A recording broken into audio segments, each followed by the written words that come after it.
તો ખેડૂત મિત્રો એકવાર ફરીથી સ્વાગત છે આપ સૌની પોતાની ચેનલ ખેડૂત ઓનલાઈન પોઈન્ટમાં। તો દોસ્તો આજની વિડીયોની અંદર આપણે સૌથી મોટી અને મહત્વની ખેડૂતો વિશેની માહિતી જાણીએ તો સૌથી પહેલી મોટી માહિતી આપ સૌની સામે આવી રહી છે કે સરકારની ખેડૂતોને મોટી ભેટ। સરકારે ખેડૂતોને આપી મોટી રાહત। ખેડૂતોની સિંચાઈ સંબંધિત સમસ્યાઓના નિરાકરણ માટે ભારત સરકાર દ્વારા પીએમ કુસુમ યોજના ચલાવવામાં આવી રહી છે। આ યોજના હેઠળ ખેડૂતોને તેમના ખેતરમાં સોલાર પંપ લગાવવા માટે પૈસા આપવામાં આવે છે। સરકાર 2 હોર્સ પાવરથી લઈને 5 હોર્સ પાવર સુધીના સોલાર પંપ માટે 90% સબસિડી આપે છે। કેન્દ્ર સરકારે આ યોજનાને 35 લાખ ખેડૂતો સુધી લઈ જવાનું લક્ષ્ય રાખ્યું છે। જો તમે પણ આ યોજનાનો લાભ લઈને તમારા વીજળીના બિલના વપરાશને ઘટાડવા ઈચ્છો છો તો તમે ઓનલાઈન અથવા તો ઓફલાઈન અરજી કરી શકો છો। તો ખાસ અને મહત્વપૂર્ણ માહિતી છે દોસ્તો ખેડૂતો માટે। ત્યારબાદની મોટી માહિતી આવી રહી છે આપ સૌની સામે કે આવાસ યોજનાના ફોર્મ ભરવાના શરૂ। રાજ્ય સરકારે આદિવાસી પરિવારો માટે વ્યક્તિગત આવાસ યોજના 2025 અમલમાં મૂકી છે, જેમાં એસટી કેટેગરીના નાગરિકોને પોતાના પ્લોટ પર ઘર બાંધવા માટે ₹1,70,000ની સહાય મળશે।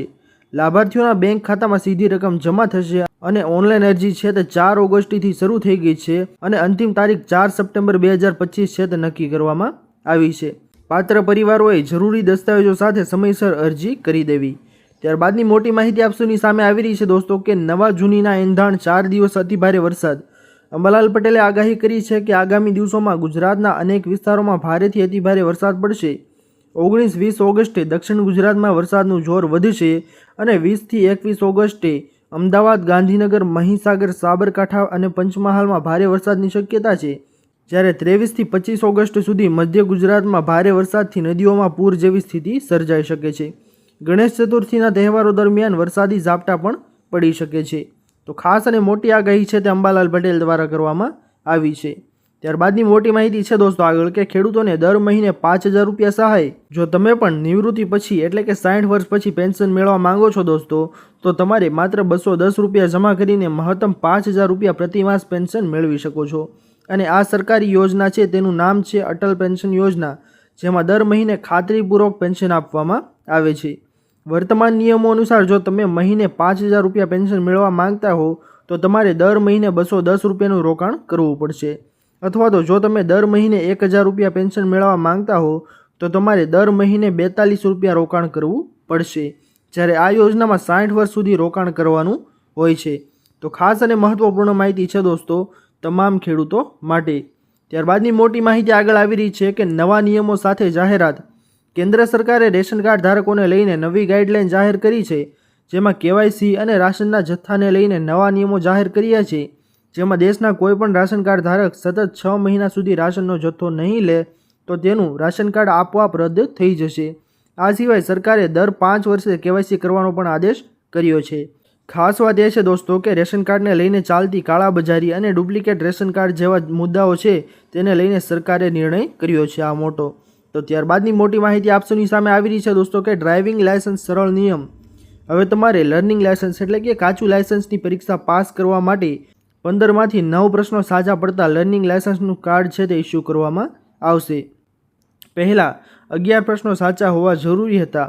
વાહનો ચલાવવા માટે લર્નિંગ લાયસન્સ હવે ઘર બેઠા મળી જશે। લર્નિંગ લાયસન્સની પરીક્ષા ઘર બેઠા ઓનલાઈન એપમાં આપી શકાશે અને ઘરે કે ઓફિસમાં કોમ્પ્યુટર કે લેપટોપમાં વેબ કેમેરા ઇન્ટરનેટ દ્વારા ટેસ્ટ આપી શકાશે। આરટીઓમાં પણ ટેસ્ટનો ઓપ્શન છે તે અવેલેબલ રહેશે। તો ખાસ અને મહત્વપૂર્ણ માહિતી છે દોસ્તો તમામ લોકો માટે। ત્યારબાદની મહત્વપૂર્ણ માહિતી આગળ આવી રહી છે કે માત્ર ₹1947 વસાવો solar system. Tata power renewable ઘર સોલાર અભિયાન અંતર્ગત ફક્ત ₹1947 ડાઉન પેમેન્ટથી રૂફટોપ સોલાર સિસ્ટમ લગાવવાની ઓફર આપી છે। દોસ્તો આમાં આપ સૌને જણાવી દઈએ કે ઈએમઆઈ ₹2,369થી શરૂ થાય છે અને પીએમ સૂર્યઘર યોજના હેઠળ ₹78,000 સુધીની સબસિડી ઉપલબ્ધ છે। આ સાથે 1 વર્ષનું મફત સૌર વીમા કવર અને 25 વર્ષની વોરંટી મળશે। દોસ્તો આપ સૌને જણાવી દઈએ કે ટાટા પાવરનું લક્ષ્ય વર્ષના અંતે 6 લાખ રૂફટોપ સ્થાપનાનું છે। તો ખાસ અને મહત્વપૂર્ણ માહિતી છે દોસ્તો તમામ લોકો માટે। ત્યારબાદની મોટી માહિતી આપ સૌની સામે આવી રહી છે દોસ્તો કે ખેમાણા ટોલ પ્લાઝાએ ખેડૂતોનો વિરોધ ધરણા। Palanpur Abu road national highway પર આવેલા ખેમાણા ટોલ નાકા પર આજુબાજુના ગામોના વાહનોના ટોલ ટેક્સ વસૂલવામાં આવતા હોવાથી અને ટોલ પાસ ફરજિયાત કરવામાં આવતા મોટી સંખ્યામાં સ્થાનિકો તેમજ ખેડૂતો દ્વારા ટોલ નાકા પર ધરણા પ્રદર્શન યોજવામાં આવ્યું હતું। તેમજ ટોલ નાકાથી 20 કિલોમીટરના અંતરમાં આવતા ગામોમાં વાહનોને ટોલ મુક્તિ આપવાની માંગ છે તે કરી હતી. જો તંત્ર દ્વારા 15 દિવસમાં માંગણી સંતોષવામાં નહીં આવે તો પશુઓ સાથે આંદોલન કરવાની ચીમકી ખેડૂતોએ આપી છે. તો મોટી માહિતી છે દોસ્તો તમામ ખેડૂતો માટે અને તમામ લોકો માટે. ત્યારબાદની મહત્વપૂર્ણ માહિતી આગળ છે દોસ્તો કે રેશન કાર્ડમાં નવી જાહેરાત. મુખ્યમંત્રી ભૂપેન્દ્ર પટેલના નેતૃત્વ હેઠળ રાજ્ય સરકારે જી સફળ નામની નવી યોજના જાહેર કરી છે. આ યોજનાનો મુખ્ય ઉદ્દેશ્ય રાજ્યના અંત્યોદય પરિવારોની આવકમાં વધારો કરીને તેમને આર્થિક રીતે સક્ષમ બનાવવાનો છે. આ યોજના આગામી 5 વર્ષમાં રાજ્યના 10 જિલ્લાના 25 તાલુકાના 50,000 અંત્યોદય અન્ન યોજના કાર્ડધારક પરિવારોને લાભ આપશે. આજીવિકા નિર્માણના ભાગરૂપે પરિવારોને આવકના નવા સ્ત્રોત ઊભા કરવા માટે 80,000 રૂપિયા સુધીની અનુદાન છે તે કરવામાં આવ્યું છે. તો ખાસ અને મહત્વપૂર્ણ માહિતી છે દોસ્તો રેશન કાર્ડ ધારકો માટે. દોસ્તો આ હતી આજની આપણી સૌથી મોટી અને મહત્વની ખેડૂતો વિશેની માહિતીઓ. આશા કરું છું દોસ્તો કે આપ સૌને આ મહત્વપૂર્ણ માહિતીઓ પસંદ આવી હશે. જો પસંદ આવી હોય તો વિડીયોને લાઇક કરવાનું ભૂલતા નહીં. ચેનલ પર નવા આવ્યા હો તો અમારી ચેનલ ખેડૂત ઓનલાઈન પોઈન્ટને સબસ્ક્રાઇબ કરી અને બાજુમાં આપેલા બેલ આઇકનને પણ પ્રેસ કરી દેજો, જેના લીધે આવી જ મહત્વની માહિતી આપશોને આ ચેનલના માધ્યમથી મળતી રહે. તો દોસ્તો મળીએ હવે પછીના વિડીયોમાં. ત્યાર સુધી જય હિન્દ અને વંદે માતરમ.